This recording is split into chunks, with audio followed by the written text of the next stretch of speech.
And after Hardstone, then people started seeing the effect that you could have using your gift, just music.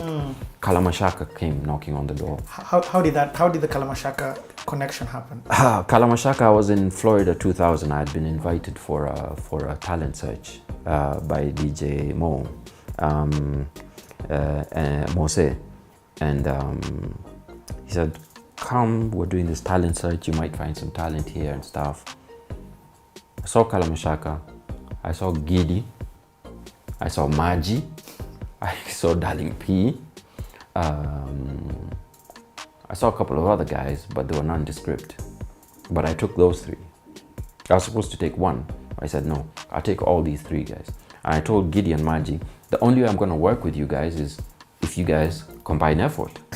Because it's pointless to work with one Django guy and another Django guy who are competing. So you guys have to become something. So figure yourselves out. Kalamashaka, I just took as the package that they were. They were already a group. They were already a group. They had already gone through the motions of, they had already now formed themselves. Yeah. And they have a different story of how they gelled. But they had already gelled by the time they were coming to Florida. Darling P was booed off stage. Again, I saw, even through the booing, I said, I wish people saw potential. Yeah, I wish people saw potential and not where the person is. And what did you see now, like in Darling P? Because that's, I mean, what you're saying is insane. Somebody was booed off stage, but you're like, yo, that guy needs to, I need to record this guy. You know, out of Kalamashaka, Hardstone, Gidi Gidi, Darling P had the biggest impact, and people still actually don't get it. Darling P did have the biggest impact because Darling P was speaking not to the young urban guy, he was speaking to everyone. The guy of Mjengo could understand Darling P, and that's what people didn't understand. And I was like, you know what? I want that guy of Mjengo to be like, Darling P is my guy. Mboof mbaf, yo. Yes, yo, with that Kamba accent. And you know what? He was the first guy to cross onto Swahili service. Now, Swahili service was the biggest station at that particular point. It was KBC's biggest, outlet. If you're on Swahili service, you must be playing Benga, or you must be Leswanyika and all of those guys. Darling P was right in there with them. So he had a huge impact. And that's what I had seen. I had seen that this guy was actually opening up the golden market. He was opening up the River Road market for us and all of that, and nobody was seeing it. Everybody was thinking, no, we have to really our music has to be for the young guys and stuff. And I'm like, no, let's make music for everyone. Yeah. That's insane. Yeah. So at this time, you're still at Sync Sound. I'm still at Sync. You've recorded Shades of Blackness. Yeah. I mean, if we break down, all your artists will be here for 4 hours, which were 4 days. I've recorded Shades of Black. Shades of Black CD has gone to number 4 on the Spanish charts. Hold on, that's not Africa. On the Spanish charts. What song in particular? Serengeti Groove. Oh, that was huge. Serengeti Groove has become so big that CNN has used it for a Tanzania travel show. CNN don't even know that it's a Kenyan group. And because they've used it for Tanzania travel group, what's happened is Master J, P-Funk, Kwanzaa Unit, the biggest hip-hop groups and producers in Tanzania, have come knocking on Sync Sound's door. They've come all the way from TZ to ask us, can you show us how you're doing this? Because we can't believe it. And this music that you're doing is actually breaking into our market. And then at that point, what's happened is it's become so big that I can't now just work with just one artist. I need to work with a group of artists. So I did Kenyan the First Chapter. Kenyan the First Chapter had 13 songs from 13 different artists. Give us an example. Kalamashaka, Nikki, Sheila Mwanyiga, Peter Dare with Heart, Jimmy Gadu, and Maina Kageni, myself and Maina Kageni. It had, who's the saxophone player called? Crispy Talk? Yes, Crispy Talk as background vocal. It had a mixture of people. And what happened was that ended up in TZ alongside the Shades of Black stuff on Clouds FM. Clouds FM is the biggest FM station at that time with This the biggest is DJs. 95, 96 This, still? yeah, 95, 96. They've come and said, we need you to come to TZ and just, do some workshops and help us understand how you're doing this, because we can't believe that you're doing this. Nikki has become the biggest female artist out of East Africa with Mapenzi Tele. And Nikki is actually the reason why you have the female artists in TZ. Because TZ said, hold on a minute, we can't not have female artists, and there's this girl who we're giving all the airtime from Kenya. So we influenced the TZ sound. It's not the other way around. It's not like what's happening now. No, we influenced the TZ sound. And I'm in TZ thinking, my God, how is this happening? How is it that we're influencing a whole nation? And at that particular point, I'm going through a transition as well. I'm like, I don't want to do radio commercials and TV commercials and all this jingle stuff that Sync Sound want to do. They're loving it because it's paying them hundreds of thousands of shillings at that particular point every time we bring in commercials.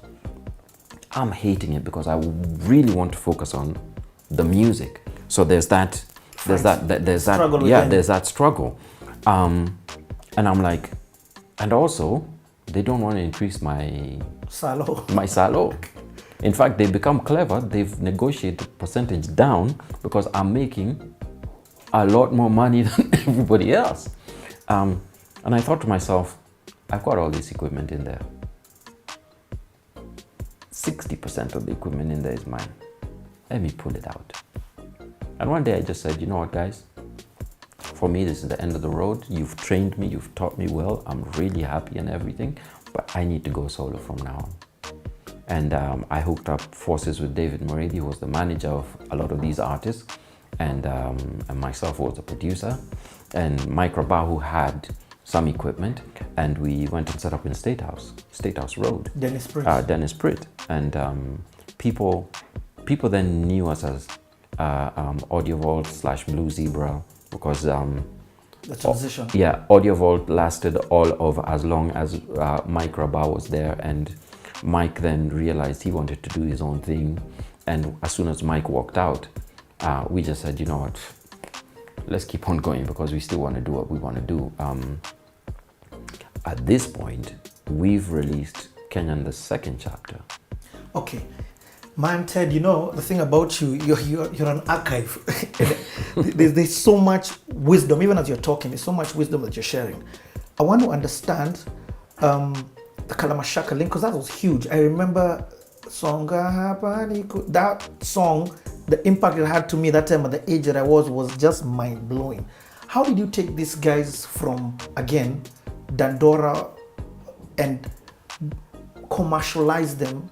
And why did you put Nikki? Why was you, what process did you used to go through while you're creating your sound? Because I feel like we've sort of lost an African sound. But when I would hear your music, it was the first time I was like, this is local, but this is urban, and this I like. What process did you go through, and how was it working in Kalamashaka? For me, it always had been not just Kalamashaka, but the process of the mindset for me was, all of us have been in high school, we speak English, we like listening to the general service, the FM stations have come in, they're playing all this urban music from all over the place. We like the urban beats, but kuna vile sisi ufanya vitu zetu tofauti. Sio? We like sharing. And I thought, what we need to do is take our street culture, our Kenyan street culture, our Kenyan street vibe, the Mathrees, and I used to look at Mathrees a lot and look at that street vibe and say, it's not available anywhere else in the world. This is something that's really Kenyan. The way we speak when we're in high school. Manze, all of those. Yeah, exactly. And we need to put this on that urban beat So I was walking home one day, and I remember we had gone with Kalamashaka to Kisumu. They had gotten booed off stage because Kalamashaka was just a copy-paste of Lost Boys. They were doing all their hip-hop in English. And Kama had actually just broken down and said, you know what, I've had it, man, I'm not doing it. Kalamashaka were doing all their raps in English? In English. In English. How many people know that? And I was like, I think we're really missing the formula. These guys are from D. And I was like, these guys are from D. People don't understand. People need to understand this. And I remember in my head, I play it back a lot. People need to understand this. Tafsiri Hii. I'm like, boom. And the next day I go in and I take this old Mary J sample, I add a beat to it, and I tell Johnny, just trust me. Go into the studio and just say, Tafsiri Hii, maisha kule D. And I got stuck there. And they said, ni mazi, nina rap nikitumia MIC. And I was like, kaboom. We got it made. We got it made. We have the solution. Tafsiri Hii. And the young urban guys at that particular point were like, actually, yeah, nobody understands us. So it's time for you, unielewe. So they started writing their lines about their struggles. You know, I've got a degree and I can't find a job. I don't want to be a thug, but if you push me, I'll be a thug because man, life where I come from. Nikubaya. Yeah, exactly. And I was like, yeah, keep it real. And we kept it real. And then we thought, you know what, it's a bit too real. There are certain guys who might be, you know, the uptown guys might be like, yo, yeah, this keep is away a bit from hard. This side, man. Yeah, these guys are hardcore, you know what I mean? Because they were hardcore, they're coming from the ghetto.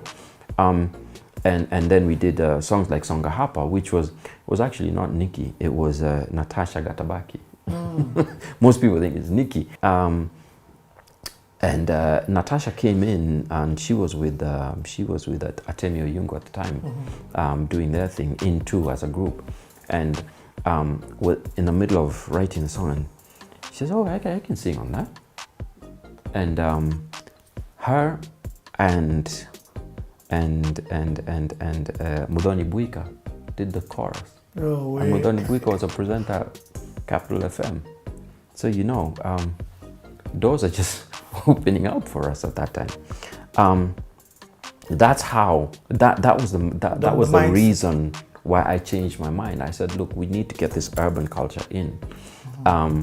As we moved and became David Morady and I, Audiovol / Blue Zebra. Then we moved into Kenyan, the second chapter. Tell us about Kenyan, the second chapter. Kenyan, the second. Now we're back in the music industry. Now we need a date for the album. Kanji says he's listened to all the songs and he's deleted. Of all the songs he has, he's keeping 3. He's deleted all the others. You have to write new songs like this one. And you're going to work. I've removed you from this other producer. You're now going to work with this producer, David Blackman Mudhambi. A.K.A. Blackman, yes. Now David and I have been yoked together. And we are unbelievers. Men don't like hip hop. He doesn't like. The guy that like any Afro smooth things, attack kusikia. That day was called Afro fusion.